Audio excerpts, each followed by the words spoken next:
గురుభ్యో నమః. కవి గారి పరిచయం. జంజాల కరుణశ్రీ గారి పరిచయం. నా పేరు పద్మావతి. నేను రిటైర్డ్ తెలుగు టీచర్. కవి కరుణశ్రీ చాలా మంచి ఆర్ద్రత కలిగినటువంటి కవి. ఆయన కలం నుంచి ఎన్నో ఖండకావ్యాలు సంపుటాలు జాలువారినాయి. ఏకో కరుణ రస ఏవా, అన్ని రసములు కరుణ నుంచి పుడతాయి లేదా అన్ని అందులోనే లీనమైపోతాయి అని కవి భావభూతి గారి మాట. హృదయంలో ఆర్ద్రత అనే గుణమే కరుణ అని గుర్తించబడుతుంది. ఈ కరుణ భగవద్దత్తమై జన్మతః రావాలి. 100 సంవత్సరాల కిందటే కరుణశ్రీ అసలు పేరు జంజాల పాపయ్య శాస్త్రి గారు ఎన్నో మంచి రచనలు చేసి తెలుగు జాతికి కీర్తి కిరీటాలను అందించారు. ఆయన పూజకై మా వీట పుష్పాలు లేవు అని అంటారు. కవి కరుణశ్రీ ఆ మాట అనటానికి కారణం అతడికి ఆ దేవాది దేవుడి మీద ఉన్నటువంటి జాలిగుణం. ఇతని మరో రచన కుంతి విలాపం, అనసూయాదేవి, శివధనుర్భంగం, ఊర్మిళాదేవి మానసిక స్థితి వర్ణిస్తారు. పోతన గారిపై అద్భుతమైన పద్యాలను రాశారు. బుద్ధ భగవానుడి చరిత్ర, విజయశ్రీ భారతానికి సంబంధించిన కథ, తెలుగు బాల శతకము. శాస్త్రి గారు 1912 ఆగస్టు 4వ తేదీన గుంటూరు జిల్లా బాపట్లకు దగ్గర తాలూకాలో కొమ్మూరు గ్రామంలో జన్మించారు. ఈ గ్రామాన్ని కొంతమంది కొప్పర్రు అని కూడా అంటారని చరిత్రకారుల అభిప్రాయం. 1992 జూన్ 21న ఆయన మరణించారు. ఈయనకు కవితా కళానిధి, కవికులాలంకార అనే బిరుదులు కూడా ఉన్నాయి. ఈయన రచనలు కరుణామయి, తెలుగు బాల 1,25,000 కాపీలు ఆనాడు అమ్ముడైనాయట. పద్మావతి శ్రీనివాసము, ముద్దుబాల శిక్ష, ఖండకావ్యము, ఉదయశ్రీ, విజయశ్రీ, కరుణశ్రీ, సాంజశ్రీ, తెనుగుసీమ, ఆనందలహరి, కళ్యాణ కల్పవల్లి, తెలుగు తల్లి, కవితాకుమారి, కుంతీకుమారి, తపోభంగము, అంజలి, రాష్ట్రసుందరి మొదలైన ఎన్నో రచనలను చేశారు. అవార్డులు కూడా ఎన్నో బిరుదులు, అవార్డులు కూడా అందుకున్నారు. గౌరవ డాక్టరేట్ బిరుదును కూడా పొందారు. ఈయన ఎవరైనా సరే అన్నం లేని వాళ్ళ మీద జాలి పడతారు, పరిస్థితి బాగుండలేని వాళ్ళ మీద జాలి పడతారు, పేదవారి మీద జాలి పడతారు. కానీ మన కవి గారు అఖిలాండ కోటి బ్రహ్మాండ నాయకుడైన భగవంతుడి మీదే జాలిపడ్డారు. జాలిపడి ఆయన ఎన్నో మంచి పనులు చేసి అలసిపోయాడని, తన గుండెయ తలుపు తీస్తానని, తన కుటీరానికి వచ్చి సేదతీరమని భగవంతుడిని పిలుస్తారు. మరి ఆ భగవంతుడు చేసేటువంటి గొప్ప పనులు ఏమిటయ్యా అంటే, పుట్టబోయడి బుల్లి బుజ్జాయి కోసమై పొదుగు గిన్నెల పాలు పోసి పోసి, కలికి వెన్నెలలూరు చలువదోసిళ్లతో లతలకు మారాకులతికి అతికి, పూల కంచాలలో రోలంబులకు రేపటి భోజనం సిద్ధపరచి, తెల్లవారకుండ మొగ్గలలోన జొరబడి వింత వింత రంగులు వేసి వేసి, తీరికేలేని వింత సంసారమందు అలసిపోయితివేమో దేవాదిదేవ, ఒక నిమేషము కన్ను మూయుదువుగాని రమ్ము తెరచి మా కుటీరమ్ము తలుపు, లోకాల చీకట్లు పోకార్ప రవిచంద్ర దీపాలు గగనాన తిప్పలేక, జగతిపై పడవచ్చు జలరాశి కెరటాలు మామూలు మేరకు మడువలేక, పనిమాలి ప్రతిరోజు ప్రాణికోటుల గుండె గడియారములు కీలు కదపలేక, అందాలు చిందు నీలాకాశ వేదిపై చుక్క చుక్కల ముగ్గులు చెక్కలేక, ఇలా ఎన్నో అద్భుతమైన, అసాధ్యమైన, అపూర్వమైన కార్యక్రమాలను చేసే ఓ భగవానుడా, అలసిపోయినావు, నా గుండె తలుపు తీస్తాను, నా ఇంటికి వచ్చి నా కుటీరంలో కాస్త సేదతీరమని పిలుస్తాడాయన. తీరా భగవంతుడు వచ్చాడే అనుకో, ఆ దేవాదిదేవుడు వచ్చి కూర్చుంటానికి కుర్చీలు వేయమని, కాళ్ళు కడుక్కొనటానికి పన్నీటి జలమును అడిగి నైవేద్యం మెడమని, పూజలు చెయ్యమని అంటావేమో స్వామి. అవి ఏమీ నేను చెయ్యలేను. ఎందుకు చేయలేనంటే, నా దగ్గర ఉన్నవి లేనివి నీకు చెబుతాను. నేను వాటిని వేటితో భర్తీ చేస్తానో కూడా నీకే చెప్తాను అని అంటాడు కవిగారు.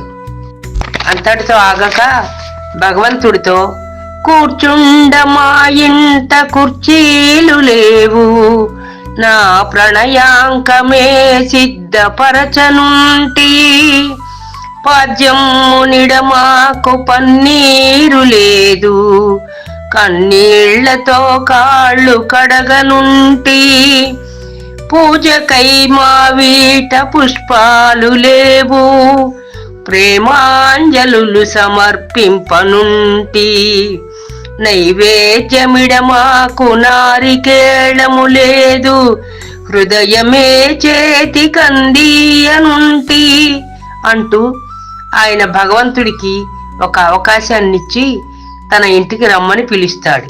అంతటి కరుణ కలిగిన ఆ కవిగారు కనుకనే ఆయనలోని ఆర్ద్రగుణమే పుష్ప విలాపం ఖండకావ్యం రాయటానికి ఆధారమైనది. ఆయన రచించిన పుష్ప విలాపం లోకోత్తర ప్రసిద్ధిని గాంచినది. గానగంధర్వుడు ఘంటసాల గారు ఆ పద్యాలను కమనీయంగా, రమణీయంగా, హృద్యంగా, నవ్యంగా, దివ్యంగా పాడి ప్రేక్షకులను అలరించారు. నాకు తెలిసినంత వరకు, నాకు తెలిసిన 4 మాటలు మీకు విన్నవించుకున్నాను. శ్రీ గణేశాయ నమః. సద్గురుదేవతోభ్యో నమః. పుష్ప విలాపం. చేతులారంగ నిన్ను పూజించు కొరకు, కోడి కోయంగనే మేలుకొంటి నేను, గంగలో ముంగి దౌతవల్కలము గట్టి, పూలు కొని తేరనరిగితి పుష్పవనికి. చేతులారగా నిన్ను పూజించుకుందామని ఓ ప్రభు, కోడి కూయంగానే నేను మేలుకొని, గంగలో మునిగి దౌతవల్కలము మడివస్త్రములు కట్టుకొని, పవిత్రమైన వస్త్రాలను కట్టుకొని, పూలు కొని తీసుకురావటానికై పుష్పవనానికి వెళ్ళాను, అంటే ఉద్యానవనానికి వెళ్ళాను అంటున్నారు. నేనొక పూల మొక్క కడ నిల్చి, చివాలున కొమ్మ వంచి, గోరానెడునంతలోనా విరులన్నీయు జాలిగా నోళ్ళు విప్పి, మా ప్రాణము తీతువాయనుచు బావురుమన్నవి కృంగిపోతి, నా మానసమందెదో తళుకుమన్నది పుష్ప విలాప కావ్యమై. ఆ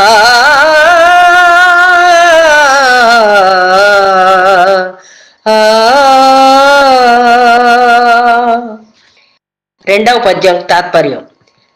నేనొక పూల మొక్క దగ్గర నిలిచి, గోరా నుంచి కొమ్మ వంచి పువ్వు కోసే అంతలోపుగా ఆ పువ్వులన్నీ జాలిగా నోళ్లు విప్పి ఏడుస్తున్న పసిపాపల వలె నా కంటికి తోచినాయి. మా ప్రాణం తీస్తావా అని భయంతో బావురుమంటున్నాయి. నా మనసులో నేను కుంగిపోయి తిని. అప్పుడు నా మనస్సులో తడుక్కుమని వెలిసినది పుష్ప విలాప కావ్యము అని కవిగారు సెలవిస్తున్నారు. తల్లియొడిలోని తలిరాకు తల్పమందు, ఆడుకొను మమ్ముల బుట్టలందు చిదిమి చిదిమి, అమ్ముకొందువే మోక్ష విత్తమ్ము కొరకు, హృదయమేలేని నీ పూజ ఎందుకో తల్లి ఒడిలోన తలిరాకు తల్పమందు అంటే తీగ తల్లి లేదా పూల చెట్టు. ఆ తలిరాకు అంటే చిగురాకుల తల్పంలో హాయిగా ఆడుకుంటూ చక్కగా ఉండేటువంటి మమ్మల్ని గుత్తులు గుత్తులుగా పువ్వులు కోసి బుట్టలోన అదిమి అదిమి అమ్ముకుంటున్నావు కదా మోక్షవిత్తమ కొరకు. అంటే పుణ్యం కోసం నువ్వు పువ్వులను కోసి అమ్ముకుంటున్నావు, పూజ చేస్తున్నావు. హృదయమే లేదా నీకు? నీ హృదయం లేని పూజను భగవంతుడు స్వీకరిస్తాడా? మా ప్రాణాలు తీసే హక్కు నీకెక్కడిది అని పూలబాలలు కోపంగా తన్ను అడిగినట్లుగా అనిపించింది. జడమతులమేము జ్ఞానవంతుడవు నీవు, బుద్ధియున్నది భావ సమృద్ధి కలదు, బొండబారెనటోయి నీ గుండెకాయ, శివునకై పోయదే నాలుగు చిన్ని పోలు. మేమంటే బుద్ధి లేని వాళ్ళం, మాకు జ్ఞాన విచక్షణ లేదు. నీవు జ్ఞానవంతుడివి కదా, నీకు బుద్ధి ఉన్నది కదా, అనంతమైన భావ సమృద్ధి కూడా ఉన్నది కదా. అటువంటి నీవు నీ గుండెను బండబార్చినట్లుగా చేసి శివుడి పూజ వంకతో చెట్టుకు పూసిన 4 పువ్వులు కోసేస్తున్నావే అని చెట్టు కూడా కోపించింది. ఆయువు కల్గు 4 గడియల్ కనిపెంచిన తీవ తల్లి జాతీయత తీర్చిదిద్ది తదీయ కరములలోన స్వేచ్ఛమైనో ఎలలుగుచున్ మురియుచుందుము ఆయువు తీరినంతనే హాయిగా కన్ను మూసెదము ఆయమ చల్లని కాలివేళ్లపై. పూలబాలలు అంటున్నాయి, మాకు ఆయువు ఉన్న 4 గడియలు, ఏ పువ్వుకైనా 1 రోజు 2 రోజులు మించి ఆయుష్ తక్కువగా ఉంటుంది. అటువంటి పూలబాలికలు అంటున్నాయి, ఆయువు ఉన్న కాసేపు మేము మమ్మల్ని కనిపించిన తీవతల్లి ఒడిలో హాయిగా సెద తీరుతూ సంతోషంగా ఉంటాం. ఆ తల్లికి అందాన్ని తెచ్చి పెడతాం, ఆనందాన్ని పంచుతాం. మా కర్మలలో మేము స్వేచ్ఛగా ఉన్నప్పుడు గాలికి చిరుగాలికి కొమ్మ ఊగి పువ్వులు ఊగుతూ ఉయ్యలు లూగుతూ ఉంటే అటువంటి మమ్మల్ని సంతోషంగా ఉండనీయకుండా గబుక్కును వచ్చి గోరా నుంచి పుటుక్కుని తెంపుతున్నావు కదా. మా ఆయువు తీరాక మేమే చచ్చిపోతాం కదా, నువ్వెందుకు మమ్మల్ని తెంపుతున్నావు అని పూలబాలికలన్నీ కోప్పడుతూ కవిగారిని కసిరిగొట్టినాయి. ఆ ఆయువు తీరంగానే మేమే మా తల్లి చల్లని కాలివేళ్లపై మరణిస్తాము స్వచ్ఛందంగా సంతోషంగా అని సెలవిచ్చాయి. గాలిని గౌరవింతుము సుగంధము పూసి సమాశ్రయించు బృంగాలకు విందు చేసెదముఖం అని తేనియల్ మిము బోంట్ల నేత్రాలకు హాయి గోర్తుము మిము బొంట్ల నేత్రాలకు హాయి గోర్తుము స్వతంత్రులమమ్ము స్వార్థ బుద్ధితో తృణ్పబోకుము తల్లికి బిడ్డకు వేరు సేతువే.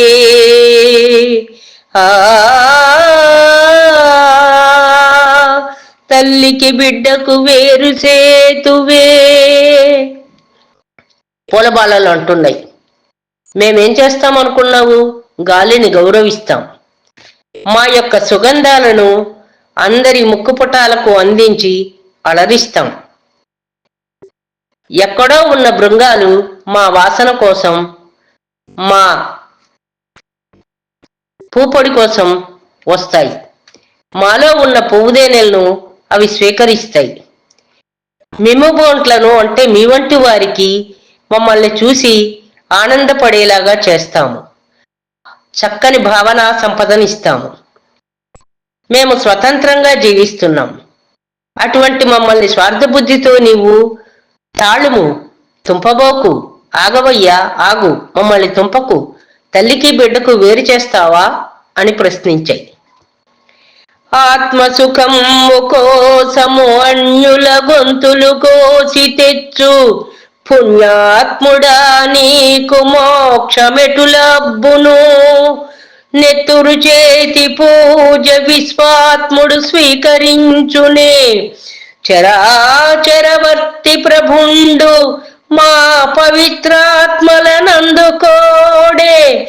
నడమంత్ర పునీత గులాట ఏటికిన్.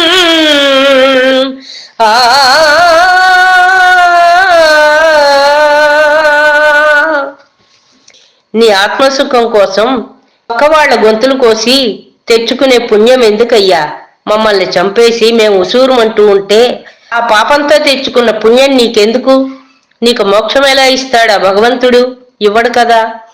నెత్తురు చేతి పూజ, మా ప్రాణాలు తీసినటువంటి పాపపు చేతులతో చేసిన పూజను ఆయన స్వీకరిస్తాడా? స్వీకరించాడు కదా. ఆ చరాచర వర్తి అయినటువంటి ప్రభుడు, ప్రపంచం అంతటా సృష్టి అంతటా తానే నిండి ఉన్న ఆ ప్రభువు మా పవిత్ర ఆత్మల బాధను స్వీకరించడా? నీ నడమంత్రపు తగులాట మాకెందుకు? మమ్మల్ని తెంపబోకు అని పూలకన్నెలు పూలబాలలు కసిగొద్ది కవిగారిని కోప్పడినాయట. పూలు దారాలతో గొంతు కురి బిగించి గుండెలో నుండి సూదులు గుర్చి కూర్చి ముడుచుకొందురు ముచ్చట ముడుల మమ్మో. అకట దయలేని వారు మీ ఆడువారు. చక్కని ఊలుదారాలతోనూ సిల్కు దారాలతోనూ మమ్మల్ని మాలలు కట్టి దండలు గుచ్చి సూదులతోడ గుచ్చి దండలు కూర్చుకుని అలంకరించుకుంటారు. ముచ్చటగా శిరోజాలలో మమ్మ మీ ఆడవారు. ఆడవారికి ఉండవలసినటువంటి సున్నితమైన దయగలిగిన మనసు ఆర్ద్రతా స్వభావము మా యందు లేదు కాబోలు అని పువ్వులు నిష్ఠూరమాడినాయి. గుండె తడి లేక నూనెలో వండి పిండి అత్తరులు చేసి మా పేద నెత్తురులను కంపు దేహాలపై గుమాయింపు కొరకు పులుము కొందురు హంతమీ కొలమువారు. గుండెతడి లేకుండా అంటే మనసులో ఉండవలసిన కొంచెమైనా జాలి దయా ధర్మం వంటివి ఏమీ లేక మమ్మల్ని గుత్తులు గుత్తులుగా బుట్టలు కొద్దీ పువ్వులు కోసి మల్లె జాజి సంపంగి వంటి సువాసన కలిగిన పువ్వులను తీసుకుని వచ్చి వేడి నీళ్లలో వేసి వండి పిండి మా పేదనెత్తులతో అత్తరులు చేసుకుని మీ కంపు శరీరాలపై గుమాయింపు కొరకు పూసుకుంటారు కదా. హంతకులు మీరు.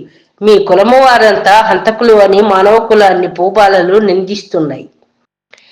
అక్కట హాయి మేము మహిషాసురులెందరో నాలుగు ప్రక్కల మీద చల్లుకొని మా పసిమేనులు పాడు కాళ్లతో త్రొక్కుచు దొర్లి దొర్లి మరు రోజు జాననే వాడి వత్తలై రెక్కలు జారిపోన్ పరిహరింతురు మమ్ముల పెంట దిప్పపై.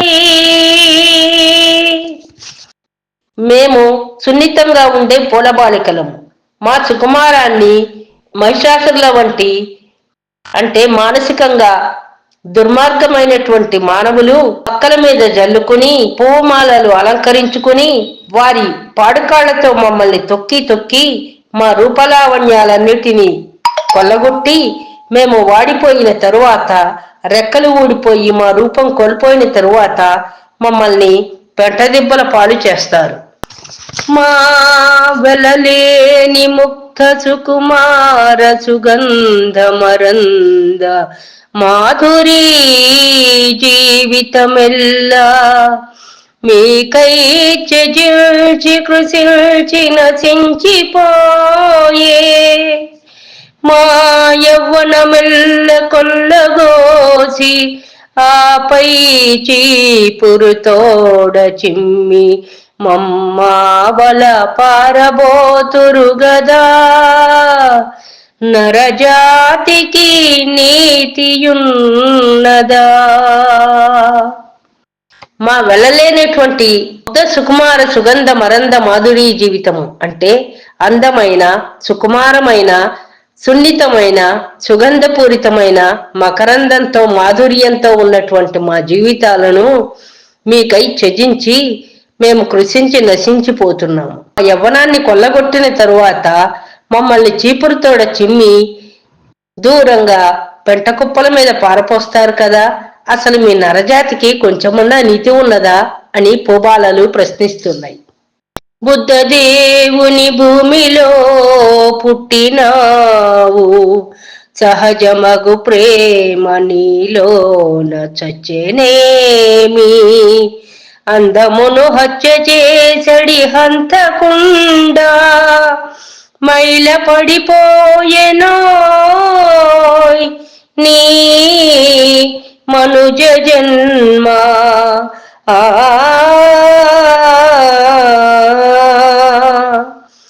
ఓ మానవుడా, నీవు బుద్ధుడి జన్మించిన బుద్ధదేవుడి భూమిలో పుట్టినావు కదా, మరి సహజంగా నీలో ఉండవలసిన సుగుణాలు, ప్రేమ చచ్చిపోయినాయా? మా పట్ల ఎందుకిలా క్రూరంగా ప్రవర్తిస్తున్నాము? మా అందాన్ని హత్య చేస్తున్న హంతకుడవు నీవు. నీ జన్మ మైలుపడిపోయింది సుమా, ఎందుకు నీ మానవ జన్మ అని పువ్వులు ప్రశ్నించాయి, నిందించాయి. పూజ లేకున్న బాబుని పుణ్యమాయే, కోయబోకుము మా పేద కుత్తుకలను, అకటా చేసేత మమ్ముల హత్య చేసి బాపుకొనబోవు ఆ మహాభాగ్యమేమి. పూజ లేకుంటే పోయేనయ్యా, నీ పుణ్యమంతా నీకే ఉంటుంది. నీ పూజ కోసం మమ్మల్ని కొయ్యబోకు, మా పేద కుత్తుకలను కత్తిరించబాకు. మేం చేసిన పాపమేంటి? అందంగా ఉన్న మమ్మల్ని ఎందుకు హత్య చేస్తున్నావు? మమ్మల్ని హత్య చేసి నీవు తెచ్చుకోబోయే పుణ్యమేంటి? ఆ మహాభాగ్యమేమిటి?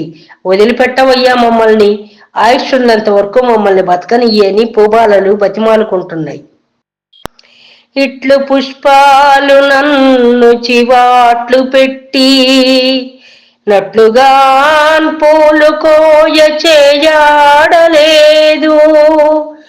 ఏమితో చకదేవర కెరుక సేయ వట్టి చేతులతో ఇటు వచ్చినాను ప్రభూ ప్రభూ. ఈ విధంగా ఉద్యానవనంలో ఉన్నటువంటి పువ్వులన్నీ కవిగారిని చివాట్లు పెట్టగా ఆయనకు చేతులాడక, మనసు రాక, చేష్టలు ఉడిగి ఏమి చెయ్యాలో తెలియక భగవంతుడికి ఈ సంగతిని విన్నవించుకుందామని ఒట్టి చేతులతో వచ్చినందుకు నన్ను క్షమించు స్వామి అని భగవంతుణ్ణి శరణు కోరుకున్నారు కవిగారు. ఇంతటితో పుష్ప విలాపం పూర్తి అయినది. నాకు ఈ అవకాశాన్ని ఇచ్చిన శరత్ బాబు గారికి ధన్యవాదాలు, నమస్కారాలు.